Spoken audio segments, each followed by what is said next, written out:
আজকে 26 দিন হয়েছে এসএসসি অনশনের 26 দিন।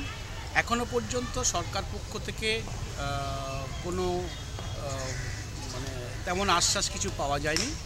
শুধু এক ওয়ান ম্যান কমিটি করা হয়েছে, সেখানে অভিযোগগুলো জমা দেওয়া হবে। এই রকম একটা অগোছালো একটা রাজ্য সরকারের তরফ থেকে এরকম একটা শুনতে পাওয়া যাচ্ছে।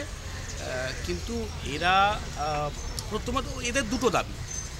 এক হলো ওরা যে মেরিট লিস্ট মানে যে লিস্টটা উত্তীর্ণ হওয়ার যে লিস্ট, সেই লিস্টটা প্রকাশ করেছে রাজ্য সরকার, কিন্তু তাতে সিরিয়াল নম্বর আছে, মেরিট লিস্টটা নেই। মানে আমি পাস করেছি, আমার মেরিট অনুযায়ী আমি 326 নাকি 675 এইটা নেই। ওরা প্রথম দাবি করছে এই মেরিট লিস্টটা প্রকাশ করতে, এবং দ্বিতীয় দাবি করছে যে রেজাল্ট 2017 মে মাসে রেজাল্ট বেরোবে, এবং সেই রেজাল্ট বেরোনোর আগে 15 দিন আগে পর্যন্ত যে ভ্যাকান্সি বা শূন্য পদ সেইটাকে নির্ণয় করতে হবে। এরা কি করছে, রাজ্য সরকার বা এসএসসি 2014 সালের বিজ্ঞাপন অনুযায়ী এই প্রসেসটা চলছে। ফলে 2014 সালের যে শূন্য পদ সেই অনুযায়ী নিয়োগ প্রক্রিয়া চলছে, কিন্তু 14 থেকে 19 এই 5 বছরে তো আরও অনেক ভ্যাকেন্সি হয়েছে, শূন্য পদ হয়েছে। ওরা এই দ্বিতীয় দাবি করছে যে শূন্য পদের শিক্ষকের যে শূন্য পদ তার আপডেট দিতে হবে, তাহলে যে সমস্ত ওয়েটিং লিস্টে যাদের আছে ধরা হচ্ছে তারা কিন্তু সবাই অ্যাবজর্ব। আমরা এপিডিআর গণতান্ত্রিক অধিকার রক্ষা সমিতির পক্ষ থেকে আমরা মনে করি যে এসএসসি উত্তীর্ণ এই সমস্ত শিক্ষক পদপ্রার্থী অনশনকারী এদের দুটো দাবি ন্যায্য, এবং কলকাতা গেজেটে যে প্রকাশিত হয়েছিল যে নোটিফিকেশান, সেই নোটিফিকেশান অনুযায়ী কিন্তু ওরা কথা বলছে। রাজ্য সরকার কিন্তু সেই নোটিফিকেশানটাকে পুরো অস্বীকার করছে। এখনও পর্যন্ত রাজ্য সরকারের পক্ষ থেকে কোনো সদুত্তর আসেনি। আজকের একটা মিছিল আছে, আমরা মনে করি এই মিছিলে একটা ইম্প্যাক্ট পড়বে, রাজ্য সরকারের উপর একটা চাপ পড়বে, তারপরে রাজ্য সরকার যেভাবে বলবে সেইভাবেই এগোবে।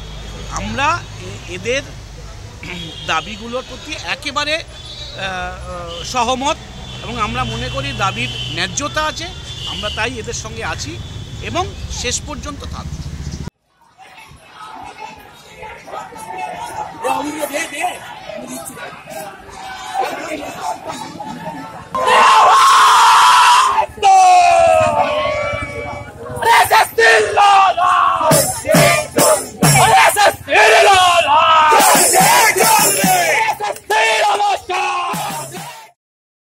আন্দোলনের প্রয়োজন দেখা যায় যখন তখনই আমরা পথে নামি।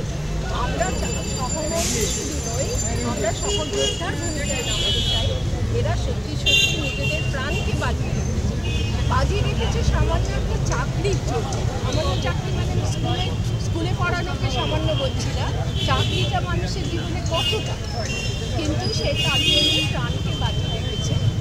যে ছবিটা বিশেষ করে, যে বাস্তবতা আমাদেরকে বিশেষ করে বিমূঢ় করে দিচ্ছে, সেটা হলো একদিকে ভোট চাওয়া চলছে, সামনে ভোট, আর একদিকে ভোট দেবে যারা তারাই প্রাণ দিতে বসেছে। এই ছবি, এই বাস্তবতা আমাদের কাছে মনে হচ্ছে মেনে নেওয়া যায় না। এই বাস্তবতার বিরুদ্ধে আমরা দাঁড়িয়েছি, রাস্তায় দাঁড়িয়েছি, রাস্তায় চলছি।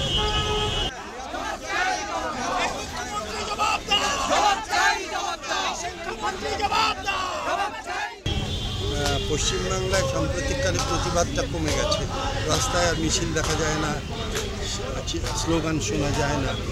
সেইটা খুব আমাদের মতো বুড়ো মানুষ যারা নিজেরা রাস্তায় নামতে পারি না, কিন্তু ওইগুলো শুনলে মনে হয় হ্যাঁ কোথাও heart is in the right place. তো সেইটা জন্য মনটা খারাপ লাগছে।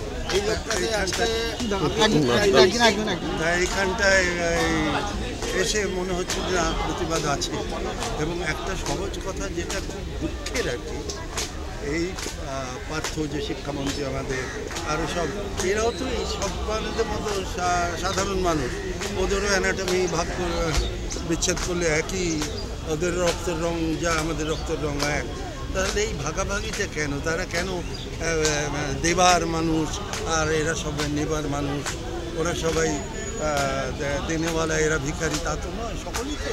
সেই জন্য তাদের উচিত একটু এসে বলা যে কী আমাদের অসুবিধে যার জন্য করতে পারছি না, একসঙ্গে মিলেমিশে কী করে করা যায়।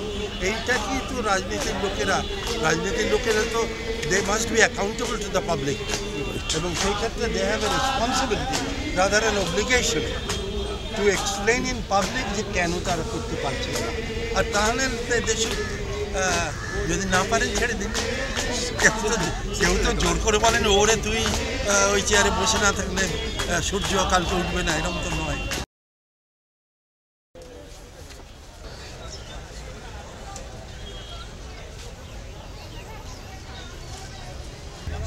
আমি মুর্শিদাবাদ থেকে অনশনে অংশগ্রহণ করেছি। আজ দীর্ঘ 26 দিন হয়ে গেল আমাদের অনশন। এখানে আপনি আগেই সমস্ত কিছু বিষয়ে অবগত আছেন, 16 দিনের বিষয়টা। এখন আমাদের সরকারের সঙ্গে এই নিয়ে গত পরশু দিন মিলিয়ে 4 বার আমাদের বসা হয়েছে সরকারের সঙ্গে, এবং সেখানে বসে আমাদের অভিযোগগুলো আমরা সেখানে তুলে ধরেছি। কিন্তু সেই অভিযোগের ভিত্তিতে তিনি বারবারই শিক্ষামন্ত্রী বা তার পার্ষদ যারা ছিলেন তারা আমাদের মৌখিকভাবেই বলেছেন যে যা কিছু হবে নিয়ম মেনে হবে, আইন মেনে হবে, এবং তার বাইরে কোনো কিছুই করা যাবে না। আমরা সেই জায়গায় আমাদের যে গেজেটের যে ভায়োলেশন, রেশিও মেনশন না করা, আমাদের 2012 সাল থেকে আজ 19 সাল এই পর্যন্ত যে ভ্যাকান্সি পড়ে আছে স্কুলে, সেই বিষয়টা আমরা তুলে ধরি এবং প্রুফ দিয়ে পিডিএফ বদল হয়ে যাওয়া, যে একজন ক্যান্ডিডেট হঠাৎ করে সে একে ছিল, তারপরে যখন আবার লিস্ট বেরোচ্ছে, মেরিট লিস্ট বেরোচ্ছে, তখন দেখা যাচ্ছে যে সেই ক্যান্ডিডেট আমাদের ক্যান্ডিডেট 1 নম্বর ক্যান্ডিডেট নেই, কিন্তু 2 নম্বর ক্যান্ডিডেট সেখানে ঢুকে গেছে। তো এই ঘটনা তো চলছে।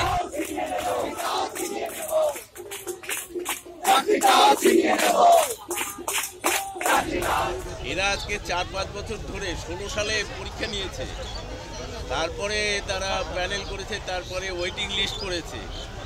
এতদিনে ভ্যাকেন্সি হয় না, প্রতি বছরই ভ্যাকেন্সি হচ্ছে, তাহলে কেন চাকরি দিতে পারবে না? দুটো দাবি আছে।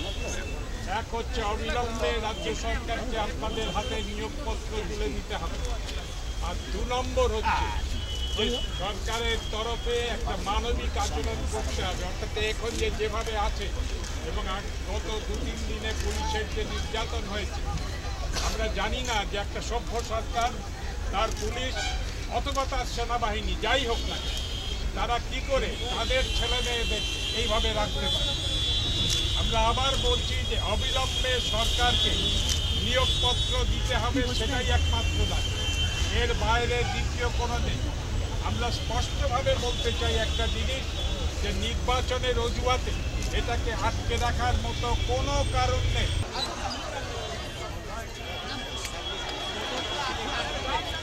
আমি যেটা শুনলাম এখানে আপনাদের জল দিচ্ছে না। না, আমাদের জলের কোনো ব্যবস্থা নেই।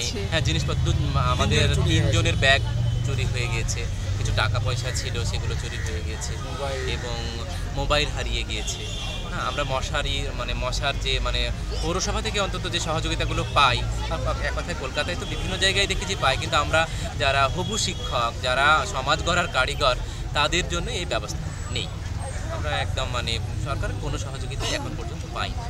প্রশাসন এসে আমাদেরকে বলেছে যে এখান থেকে উঠে যেতে হবে, কারণ আপনারা দীর্ঘদিন ধরে এখানে বসে আছেন, তো এই জায়গাটা ছেড়ে দিতে হবে। কিন্তু আমরাই তাদের সঙ্গে কথা বলে আমাদের এই শক্তি দিয়েই আমরা এখানে দাঁড়িয়ে রয়েছি।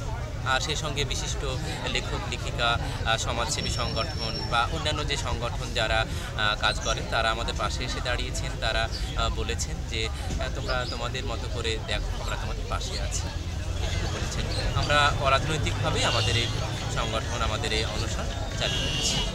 তারপরে আমাদের 86 জন এই মুহূর্তে অসুস্থ হয়ে গেছে, 2 জনের তো ভ্রণ নষ্ট হয়ে গেছে, ডেঙ্গুতে আক্রান্ত হয়েছে 2 জন, তারা বাড়ি চলে গেছে।